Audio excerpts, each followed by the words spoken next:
There we go. Well, it's the 16th of October, and we're here with Marjorie Wright, a member of this club since the 6th of September 2001. 2011, 13 years. But a longtime member of an Illinois club, and she'll tell us all about that. So it's October the 16th. I'm David Bork. This is Marjorie Wright. And this is 2000. And it's October 16th, 2024. Right. And this is the Rotary Heritage Project. There are a number of questions that we'll ask Marge Wright, and she'll respond. This video is for all the future Rotarians that come into our club and take a look at how this club was built, what members have done, and why they're still here. So Marge, as a Rotarian of this club, that's 13 years. And how many years in Rotary? 27. Wow. And tell us about that first club you joined. All right, the first club I joined was in Marion, Illinois, which is pretty well the southern tip of Illinois. I was one of the early birds as far as women joining the club. There were a few at that time. The most members we ever had was in the 90s, but we fluctuated like most Rotary clubs. And my 14 years there were a great pleasure. I'll tell you, rather than just jumping into this club, I transferred in. And what did I bring in those 14 years? What did I come to contribute to this club? First of all, I was the AG for assistant governor for 3 years. Had 5 clubs during that time, and that was an education in itself. I was president, and that was interesting because to be a president, you have to agree to be in a leadership role, a specific leadership role for 7 years. 7 years? Yes, Oh my God. and we did it. Yeah. There weren't too many that declined. We were able to do it because the community was very stable. We didn't really turn over all that much. So you started out as assistant secretary, then secretary, assistant treasurer, then treasurer, then president-elect, and that was really the program person. And then you were president, and then you were past president, and then you died from exhaustion. I'm just kidding. It was very worthwhile.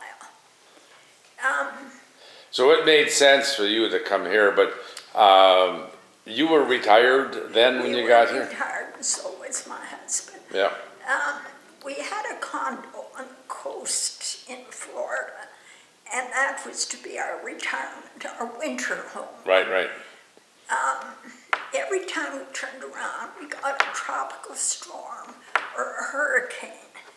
And the thing about that is, so you have it, but it takes forever to fix things up because everybody is looking for the same workmen, for the same materials, and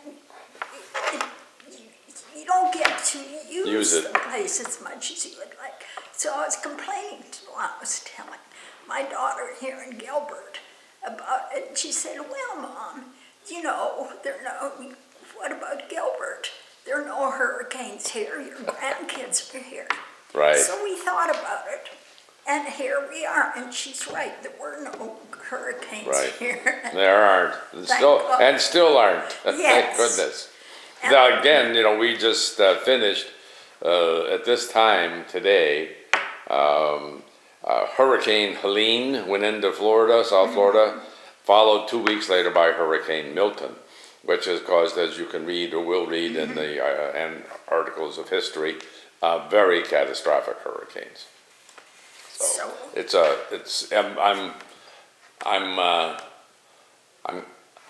So you joined the club in 2011, right? I was just trying to figure out we were meeting here in the Oakwood location at that time, weren't we? Yes, we were, but remember, we kept moving from one place to another. Yeah. Well, so now we know that you weren't a beginner in Rotary when you joined here. So that adds some value. And we'll get onto that later. But one of the questions we ask is, does the club provides great opportunities for service? How are you able to meet the challenges of life and still be involved in Sun Lake's Rotary projects? Well, Rotary's a way of life, but first of all, you have to figure out what your priorities are in life. Because I'm an extremely active person, I have lots of interests, so I had to figure out my priorities. And they haven't changed that much. The first one, of course, is family. Goes without saying, it'll always be family. Second is the church. And after that are my friends and organizations that I belong to. And then you have to figure out what the priorities are there. And Rotary is near the top and always has been near the top. For instance, if I have two meetings at the same time, one is Rotary and there's a conflict, I choose Rotary. Unless, I can't say 100%, but generally, I choose Rotary. So how many children, you have one daughter here in Gilbert. Do you have other children here around? No, I have one in Georgia and one in St. Paul, Minnesota. Oh, there you go. Thank you very much for St. Paul. Well, see, I love that. great place. So, tell us about when you joined and how did you get involved in the activities over the years and why did you choose these? How did I get involved? I volunteered a lot. There are several good reasons for volunteering. One, you get to do what you're really interested in, Right. rather than being appointed in something. The other thing is there's so many opportunities for service. You can either come up with an original idea or you can go along with something the club is already doing. And this was a well-established club and they were doing many things. One of the first things I did was I got to help with the pancake breakfast. Oh, yeah. I volunteered. But before I knew it, the next year, I was co-chair of the pancake breakfast. So it's very easy to get involved. Well, you know the old saying, if you want something done, ask a busy person. Well, And you were. So you also became the president, and what offices have you served in Sun Lakes Rotary, other than, well, tell us about that, how you got to be the president. it happened quite quickly. I was here only a few years. And I think because people who volunteer stick out, that's probably how I got to be president. Plus, when I set out to do something, I do it. Yeah. And I like to get things done. I can see that. So as a former president, can you compare or contrast the two separate years as president? You were president here 2014, 2015? Is that what it says? Around there, yeah. Yeah. And how did that compare to your presidency back in Illinois? Well, remember, that was much earlier as Rotary goes. Then you were working in those days? Oh, yeah, I was working. Oh, wow. However, I had a very community-oriented organization behind me. Oh, yeah. And that helped. I could take time. Well, we had lunch meetings, so that was on my lunch hour, and of course that stretched. The good thing about Rotary is, is it generally ends 1 hour, and that's it. Everybody just walks out, because we've got lives. Right. And the president always knows that.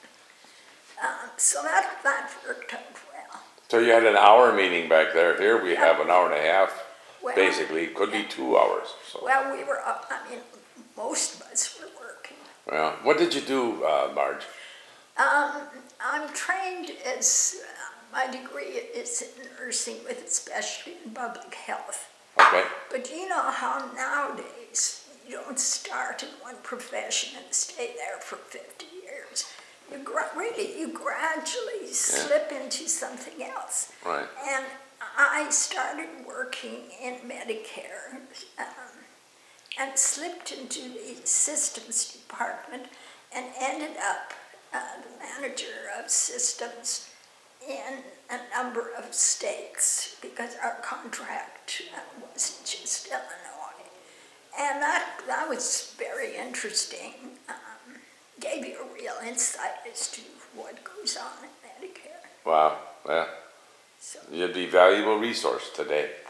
well, not really, because when I started, I kept thinking, why are all these rules changing and changing and changing? And what the people had to do is they had to relearn what to do in this situation because of this or whatever. Oh, the And I was Medicare thinking, codes. Why is this? And then I realized it's just the way it is. Oh. It is what it is. So what is doing exactly now and how they're doing it is probably different. I retired in 03. Yeah, probably. Yeah, because I was still working. What was your greatest accomplishment during the tenure as an officer, if you can expound on that? Well, it probably doesn't show, but what I was a bit concerned is there didn't seem to be an overall plan. You know, we were doing lots of things, but it was fragmented. So I got to thinking, where is our strategic plan? Oh, good for you. When you start sailing a ship, you have to know where you're going, really. So what I did is I spoke to a number of people and put together a strategic plan committee and got a volunteer to lead it. I was too busy to lead it myself, and it's not a good idea to do that. So that way we put it in place. Unfortunately, over the years, it kind of, especially during COVID, it sort of went by the wayside. We had to restart it, which has been done, which makes me happy. I can tell you that when I was treasurer, I was the leader of the strategic plan committee. Good. And we did it for 5 years. Mm-hmm. I think the current president is using what is the last year's strategic plan. It's a 3-year plan now. Yeah, well, So- ours, I don't think ours was. We said we'd review Yeah. so much. Well, we need that as a direction for this club. Yeah, absolutely. We need to let our members know where we're going because they're on the ship with us. I would like to see it. We review it with the whole membership every year because we keep bringing so many new people on. We're quite an active club, so they know which direction we're all going. I think that makes wonderful sense. So you were a director, of course, as a member of as an officer. Do you remember having any great accomplishments during your directorship? I mean, you were a director when you got appointed, elected. Were you a director the year prior you assumed the presidency, or do you know? Director in the sense of being on the board. Right. And I was during my treasurer time, president-elect, president, sure. post-president. Right. Not otherwise. Yeah. Well, it's a position that you can influence if you want to. Otherwise, you can agree or tend to disagree Correct. if you want. But any member can influence, Oh, yeah. especially if they're active. So, well, one more question. We have a few more. It says, during the time that you've been a Sun Lakes Rotarian, now that's 13 years, can you take a way or find a way to describe the club in your own words? I mean, there is, on your left is the Rotary Club of Sun Lakes. We've been a member of Rotary since 1986. This club continues to grow. Ebb and flow would be a better way. Many people come and go in this club. And I think It's got a lot of the top 10 members in longevity, it goes quickly after that down to the single digits. So very few of the club members have more than 5 years in this club. How do you think you could describe the club of Sun Lakes Well, Rotary? it's very vibrant, which is considering all the movement in and out type thing. Right. It's amazing, but what we've done is brought in through membership efforts, trying to get new members. We've been very successful in that we have younger people now. We've brought down our average age. Just look around the room. We've brought down, we have a better mix. It's not just men. And really, that was one of my goals when I was president, to increase the ratio of women. And we're doing that. Actually, it looks to me, every time we get a member, it's almost always a lady. Slightly exaggerating. So we're getting there. As far as other things, we have different sorts of people. As far as, I think Belle was our only non-Caucasian at the time, and fortunately we've done a good job, and we're increasing that, which I'm glad to see the mix. So the next question is interesting. We now meet on Tuesdays, morning and afternoon. For the first, I don't know, maybe 30 years of this club, they met only in the morning. And the reason they met on Tuesdays, I'm not sure, because I've been a member longer than you. Yeah, The words that I heard from the members who were here back in the 80s, Wayne Johnson and others, was that on Tuesdays here at Oakwood, it's Ladies' Day in the golf course. So it's Ladies' That's Day. possible. We might as well go to a Rotary meeting because we can't play golf. Well, that's possible. I don't know. That's what I heard. So, Yeah. That's been around a long time. So, assume it's Tuesday morning, and when you walk into that club and pull out your badge out of the badge box, how do you feel? Happy. Good. I like the Rotarians. I like the atmosphere. We have a purpose. I know what's going on. My mind goes into a little activity, or, what are we all thinking about? Who's the speaker? That's another thing.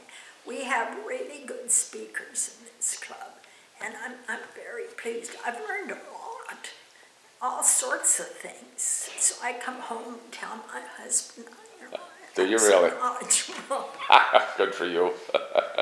So, Oh, that's cute. And I hope that's the way most Rotarians are. And is that one of the reasons when you come in that you're continued to attract this club? attracting you to this club? Is that why? Is it that feeling? Why I stayed? Well, for one, I've always been community-oriented, Yeah. community service. It's just a natural thing. It's a way of life. When I was Rotarian in the other club, I happened to win Citizen of the Year for the community. And it's just a continuation of my life. Right. And that's the way Rotary is. It's nothing different.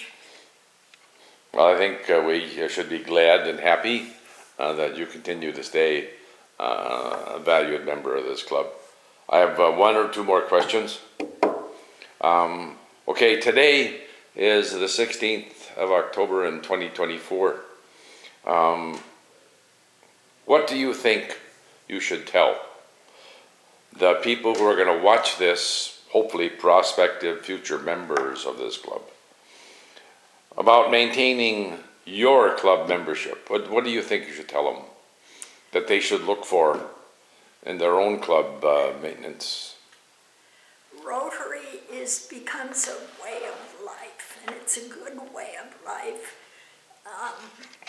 It's a service. You're doing a lot for other people, but you're doing a lot for yourself too. You're making friends, you're learning a lot. We have fantastic programs, as I said. You meet all sorts of interesting people. It's just an opportunity to expand your horizons continually. Just because you're getting old doesn't mean you give it up. There's lots to be learned. Amen. So I have my last question, Marge. What would you like your legacy to be to those who come into Rotary in 2034 and beyond? Because I'll tell you, this YouTube video will be resident on the YouTube site for as long as YouTube is available to humans. There are videos on this site that are now well over 13 years old. So they're still being looked at today. So this is for the question for the future. What would you like your legacy to be to those Rotarians that come in 2034 and beyond? A legacy to be so they know what they're trying to accomplish, roll up their sleeves and accomplish it, and do it in keeping with their strategic plan and with Rotary service above self. Boy, I don't think you can say it better. Do you have any final words, Marge? No, except I think if I could really persuade everybody I know to be a Rotarian, but it doesn't work that way. We all have our own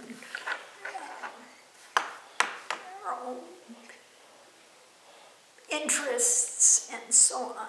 Some people may not be that interested in community service, and maybe they're interested in something else, which is good, to each his own. But I think this club does a lot for others, but in doing that, you're doing things for yourself. Really, it's been a good life. Thank you, Marge.